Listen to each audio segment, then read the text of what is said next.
everyone still okay? Still surviving? Is everyone full? If anyone's not full, don't despair.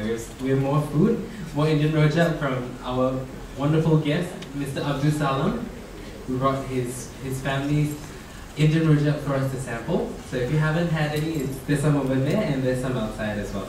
Alright? So if you still have food with you right now, don't worry, continue eating. This is after all a workshop on food. But we'll have to get right on. So without further ado, I'd like to invite our next guest, Mr. Abdhus Salam. He is a second-generation hawker selling Indian rojak at Raja Food Center. He has taken over the business from his father, and they're still working together actually, and it's pretty much still a family business at this point. So without further ado, ladies and gentlemen, give it up for Mr. Abdhus Salam.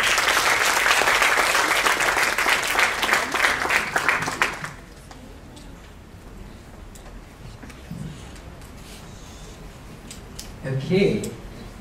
How are you, Mr. Salam? Yes. How are you, Salam? Yeah, I'm feeling good. Good? Yeah. Okay, so I just want to ask you very briefly. So, how did you describe when was the first time you started working as a hawker? I would say when I was having my, I think when I was having my holidays after O levels, maybe about the age of 16, then all the way from there because the O level holidays will be about 3 to 4 months, right? So my dad said that, why don't you come and help me in the shop instead of working elsewhere? Then I can at least give you some pocket money for your savings, and then you can at least know what's the business like and have an experience from there. Yeah. Cool. And did you enjoy your first time working at the hawker store? First time, definitely not, because I would say that because all my friends will be like going for movies and going for games and all, they will be calling me, and then I have to say 50-50. I cannot promise them because suddenly my father will say that today you need to come. It's not an everyday thing at that time. But let's say when I want to go out with my friend, my father will say, today is a weekend because people normally go out in weekends, right?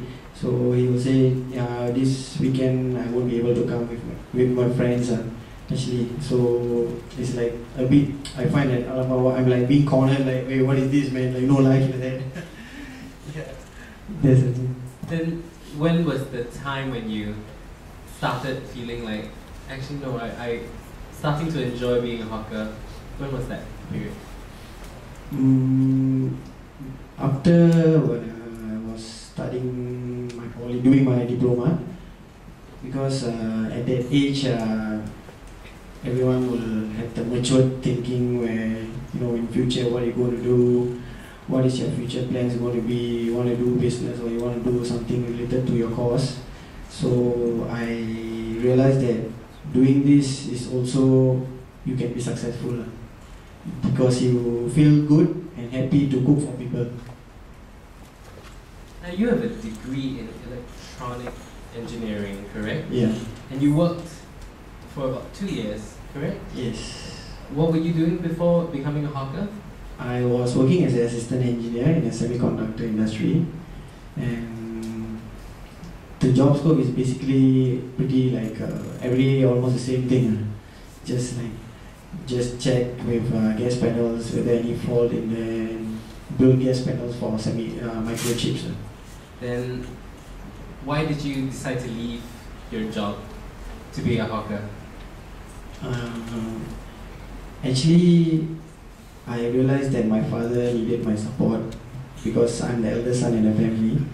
So he just actually, because without me going, he cannot go for rest or he cannot have his rest, because normally every day he will go early morning about 4 to 5 a.m. to prepare his food, and if let's say there's no one in the family to give him a rest or substitute him, he will have to work all day till 11 p.m., which is about, I think, more than 14-15 hours. So, and somehow he also getting old. So I realized that, but what for him, my parents want me to be in a reputable position, but I also fulfill their dreams by getting a cert at the same time working in that related industry. After that, I decided, okay, as a son, this is the best I could do for them. And it's a very interesting thing. The hawker store is named Abdhus Salam Rojak, and you are Abdhus Salam. So your father named the stall after you. Yeah. It's sort of like a self-fulfilling prophecy, right? Yeah. So my question is, how did your father feel when you told him you wanted to be a hawker to help him out?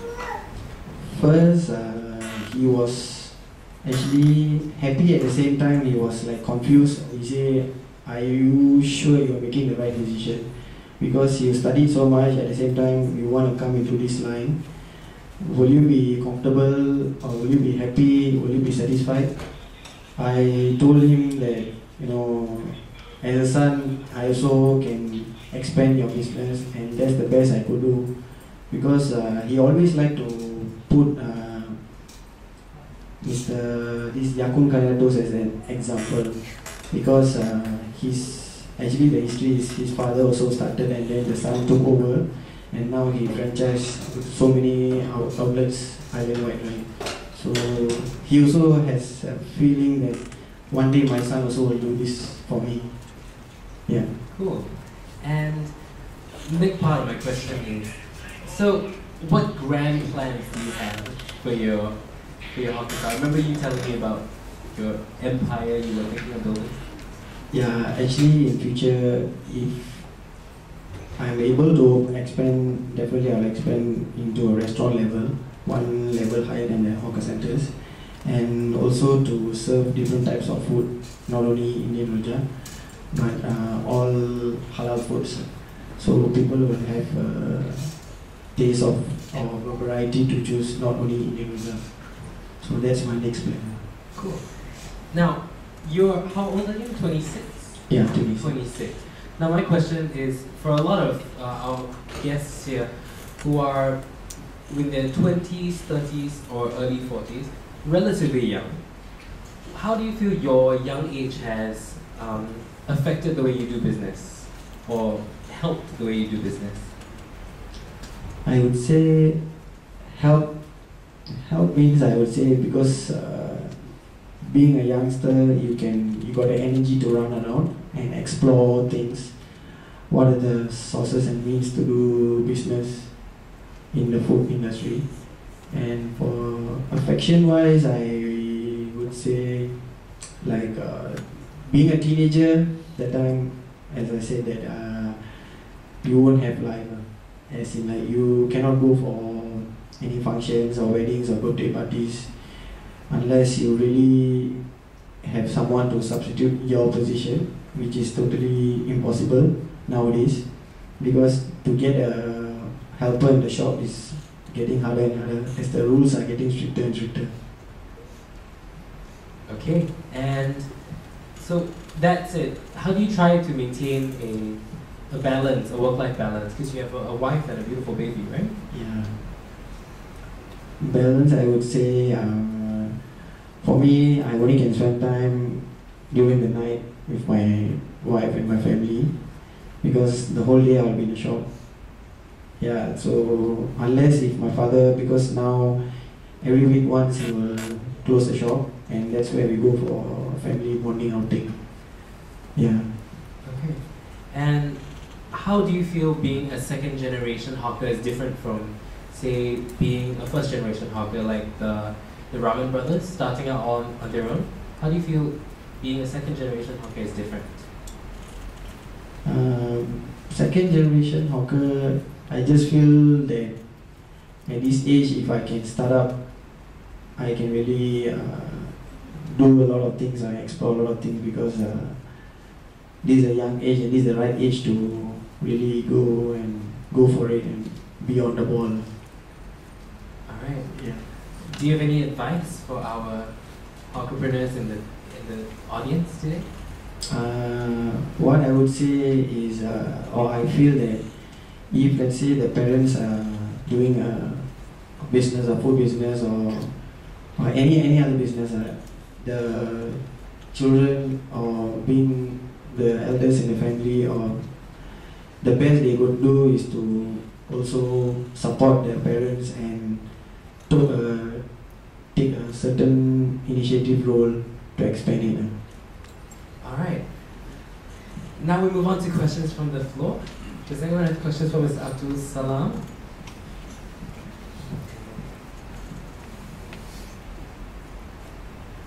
Any questions? Yes, hi.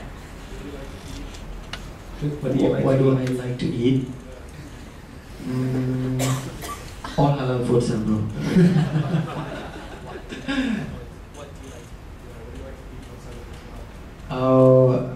Preferably I will go normally, because every day have in the same atmosphere, the hawker centers, right? I will have to have a nice food or good food or nice atmosphere. Go for Swenson's or Manhattan Fish Market. Yeah.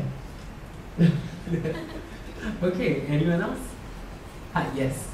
Besides the actual cooking of the food, what other parts of the business do you find difficult to manage? Like, say for example, is it difficult when the NEA comes for inspection or applying license or things like that? What are the parts that you find difficult? Okay, the most difficult part of this whole hawker trade, right, is to get people, to get helpers. Because nowadays, locals, they don't like to work in a hawker center. Or sometimes they will demand better pay than foreigners yeah. So the hardest is to get people, and one more thing is to manage fussy and demanding customers. Because let's say if the shop is crowded, then one customer will be asking, what's the price of this plate? And then another person will be asking, can I have extra gravy? And then another fellow will be asking, can you do fry for me, just pack just like that for me? So it's like really a hard thing to handle. Yeah. What is the fussiest customer you've ever come across? I would say the fussiest is, hope you all don't mind. Some customers who just take 3 to 4 pieces of items, and then they like to ask what's the price, and if we tell the price and they say, wow, so expensive. Yeah, so then I don't know how to answer them. When we say that yeah, price have went up, that's why we have to increase our pricing also. And then on top of that, that particular person will say, oh, can you give me extra gravy? Can you give me extra vegetables? And then can you cut this tofu into half and then fry for me again? So a lot of instructions from there, yeah. So I'll be thinking, wow, this guy is really good. But despite all that, what drives you to continue? Despite all the difficulties you face? Come again, yeah. Despite all the difficulties that you come across, what drives you to continue as a hawker? I would say that because in any business or every business, there will be things like obstacles you have to overcome and fight for it, because at the end of the day, you feel happy and good that you cook good food for people, and the happiest moment when they praise that your food is fantastic, your food is good, and that's when you will feel the satisfaction. So that satisfaction will push you forward to do more. Nice. Does anyone else have any questions? We still have time for yes. How are you marketing your Indian rojak stall to be better than the others that are out there? Like, how do you market it? How do you market your business, your Indian rojak stall, to be better than others? Say you want to build an empire.